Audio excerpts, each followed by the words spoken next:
Mahkamah Tinggi Kuala Lumpur hari ini diberitahu kerajaan telah membayar kira-kira 16.4 juta ringgit kepada sebuah syarikat pembinaan Nepturis Sendirian Berhad bagi melaksanakan projek Ibu Pejabat Polis Daerah Klang Utara.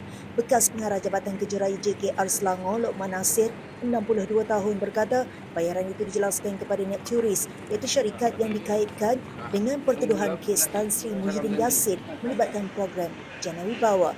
Saksi pendakwaan ke-23 itu berkata, pembayaran tersebut dibuat menerusi sejumlah transaksi di antara 17 Mei 2022 dan 3 Februari 2023. Menurut Lokman, kerajaan bersetuju menerima tawaran tender daripada Nepturis untuk melaksanakan pembinaan projek bernilai RM141 juta untuk tempoh kontrak selama 191 minggu. Beliau menyatakan demikian menerusi pernyataan saksi pada perbicaraan kes Muhyiddin yang menghadapi 7 pertuduhan berkaitan kes Jana Wibawa.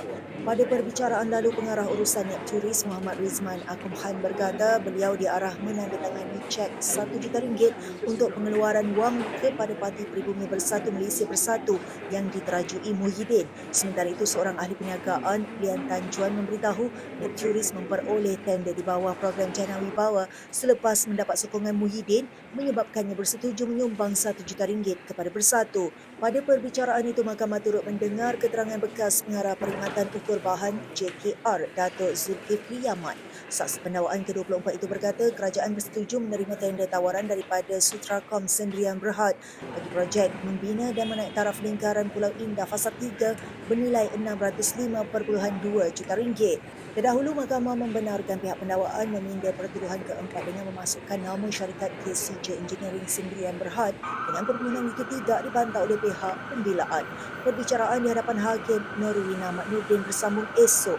Muhyiddin, 79 tahun, yang ketika itu memegang jawatan Perdana Menteri dan Presiden Bersatu, berdepan 4 pertuduhan menggunakan kedudukannya untuk suapan berjumlah RM225.3 juta.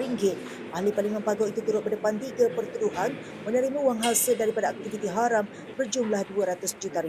Muhyiddin didakwa mengikut Seksyen 23/1 Akta SPRM 2009 dan Seksyen 4/1-B dibaca bersama Seksyen 87/1 Akta Pencegahan Pengubahan Wang Haram, Pencegahan Pembiayaan Keganasan dan Hasil daripada Aktiviti Haram 2001.